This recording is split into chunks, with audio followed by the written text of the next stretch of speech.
Your reign of terror is over, Mysterio. Oh, really? You think this is all I'm going to do? Well, I mean, yeah, you really can only use illusions. And since we're all are just toys, you can't really kill me. And since we're all are just toys, you can't really kill me. Think again, for I can have a whole army on my Think again, for I can have a whole army on my side. Watch as your doom comes for you. Whoosh!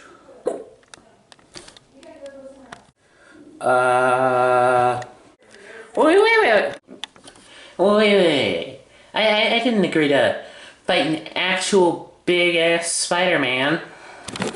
Yeah, me too. Wait, what? What do you mean you're not gonna do it? I paid you to do this. We don't get paid enough for that.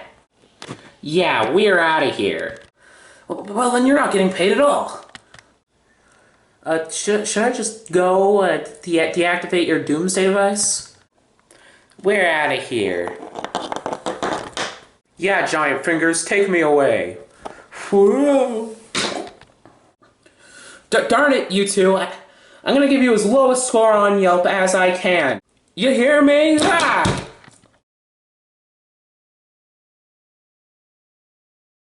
Hello everybody, welcome back to the toy review, where this week we're jumping right back into right where we started with the Marvel Legends toy line, where we're here to review a figure that I never really expected to get, but was able to find at a Walgreens. Here we have the Marvel Legends Spider-Man Far From Home Mysterio, and sorry, I have a hiccup. Now that's not to say this is a figure that I didn't want. I mean, I really wanted him. Like, he's a figure I really wanted, but I didn't think I'd get him because he was sold out everywhere. And where he wasn't sold out, he had extreme prices and stuff. But, yeah, one day I was just wandering through Walgreens and I found him. For, like, less than retail, and I was like, hell yeah, I'm picking that boy right up. So now we're here with a great villain from a great Spider-Man movie. Don't at me. Haha. In all honesty, painting and sculpting wise, this figure is pretty darn accurate to what we see in the film. I mean, obviously there are differences, probably because this was based on concept art of the character rather than the full final design. However, it's accurate enough for me to be like, for me to not really care all that much. You feel? One thing I do really like about this Mysterio design, is that they kept the bullhead, you know? Like, they made sure to keep the original iconic bullhead design rather than trying to make it super futuristic and techy, which for Vulture kind of works, because I don't feel like the design would work super well in live action from the comics. But with this, both villain designs allow you to be able to tell which character it is, and since he is more grandiose, I feel like Quentin Beck would keep the bullhead because it's funny that way. I also really like how glittery the paint job looks on the head sculpt. It just adds to how mystical it looks. I also really like the color that they went for with the plastic. I know how to words. I'm going crazy because I have hiccups. But yeah, I like the color that they chose. I think it's really nice and mystical. It's cool. Before we hit the body, I want to talk about the cape, so give me a sec. I'm going to take it off. As a Mysterio cape, this works really well. I think it's better than the comic design, actually, because in the comic design that Marvel Legends has, it's like this, and he has like a weird skull head instead of a normal head, so it's got to be like that. But that limits the head's posability, especially when the design doesn't look the same. And guys, debate which side's the front. Is it this side, the brown side, or is it this side, the side that looks like it has a respirator? Debate it in the comments section below. But yeah, it looks like that. However, with this design, they decided to make the head its own piece with a ball joint hole in it, which allows it to have maximum posability, which we'll get to in a bit. However, they also kept the cape as its own thing as well. And it's made out of a decently flexible plastic, I'm guessing. Maybe it's rubber? I don't know. But I also really like the paint job that they went for with it. I also really like the nice metallic green paint. And to put it on him, there's a little diamond there, and you slide it onto him, put the diamond into the diamond hole, put the head on to make sure it stays extra secure, and I'll get it on later, and yeah, you have a Mysterio. Since I'm trying to quicken things up, I want to move on to the body real quick. So the body, I really like the design of. It looks kind of techy, and since he's trying to go for an Iron Man thing in the movie, I think it makes sense. And I feel like with the design, they did really good here. It might have been green in the movie, might have been gold. I think those Lego minifigures are honestly confusing me, but whatever. I really like what they did with it. I also really like how the waist fit has a little bit of purple, making it look like he continues the cloth down there. And in terms of original design accuracy, they kept the weird like mattress pattern, if it'll focus, but yeah. They on like all the green textured bits, on both the arms and the legs, they kept those textured bits to make him look even more like his comic counterpart, which I think is really funny, but I think it's also really cool. Down here on the arms, there's a little bit of gold plastic, I think. Or maybe it's green. No, I think it's painted green plastic, actually. But yeah, the gold, I'm sorry, it's a bit different from what we have here on the chest, but it kind of looks like the painted gold that's on it, so I guess it kind of works. I also really like how it's done. And moving lower onto the arms, the hands have a ton of detail. Sadly, it's not super painted, but I'm not sure if it was supposed to be painted, but whatever, I'm sure a customizer can deal with it on their own time. All that same detail carries over onto the legs, and I also really like how the boots look kind of fabric-y, as if it's made of like a weird gold painted leather. I really like all the fabric-y details that are on it. And in real life, the gold seems a lot deeper than it does seem on the plastic, and I really like the nice kind of almost caramely gold that is throughout the figure. I honestly really like it. Moving on to accessories, sadly, this figure doesn't really have too many.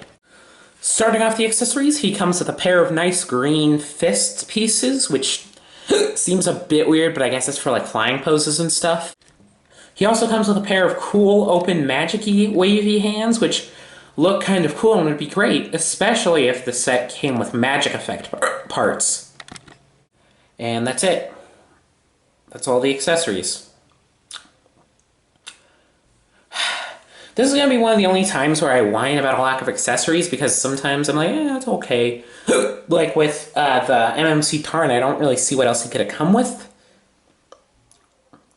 But with this figure, he could have definitely come with some nice magic effects. However, because of the Build-A-Figure piece, which I don't count as an accessory, he doesn't. And you gotta buy the stupid $10 toy line version. Son of a gun. But one thing I don't hate about this figure is the articulation. Starting off with the head, it's your typical Marvel Legends head joint where it's a ball joint on top, which allows this one to look up and down a little bit, allows it to pivot a little bit, and allows it to swivel 180 degrees, not 160 degrees. That would be an odd amount of articulation. However, there's also a hinge that allows it to look up and down pretty well. I really like the range on this neck joint. Allows him to do some decent flying poses, especially in conjunction with the chest joint, which we'll get to after the arm joints. The shoulder is your typical Marvel Legends shoulder, where it moves full 360 rotation or whatever. However, it is limited by the cape, but if you take off the cape, you get the full range. And you also have the outward joint, same story. However, sadly, it's a bit tight on mine. I don't know why. But yeah, I kind of fear bending the plastic a bit too much sometimes, so I don't really like those joints personally. You also get a bicep swivel, which is always nice. A double jointed elbow that gets basically full range, you know, not really limited by this block, thankfully. And all the hands have the same articulation where they move forward and backward. Pretty good. I really like Marvel Legends hand articulation. However, sometimes I wish for sword characters they would do up and down, or like gun characters, but whatever. The chest is on a ball joint, which doesn't really crunch in forward very far, but backwards has a heck of a lot of range, which allows them to pull off flying poses like we saw in the original trailer, and in the movie, of course. I don't believe there's any waist articulation, but if there is, it looks like there's a cut, but for all my might, I haven't been able to get the waist swivel to work, if there is one.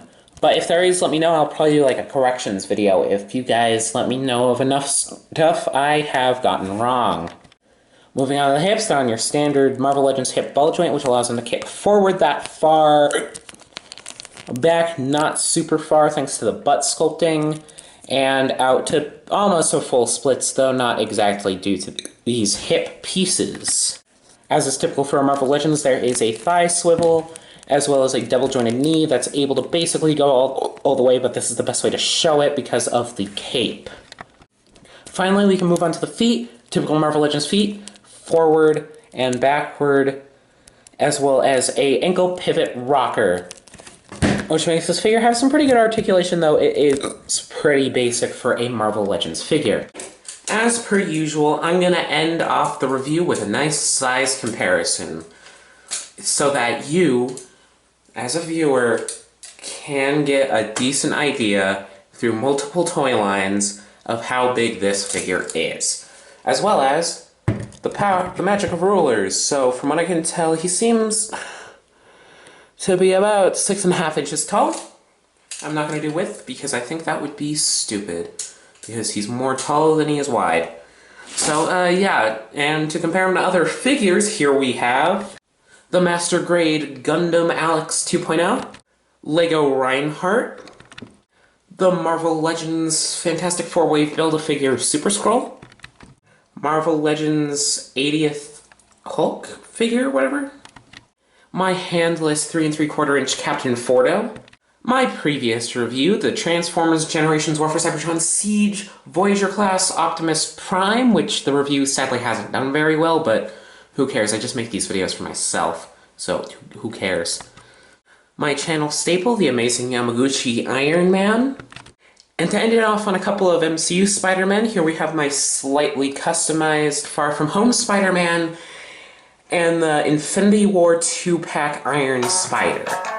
So yeah. Am I happy going this figure? Oh yeah, I think he's a great Marvel Legend with a great sculpt and some amazing posability. And he's a character I really enjoy, Mysterio, you know? I just really wish he did come with some effects parts, if that makes sense, but whatever. I enjoy the figure, and I hope you do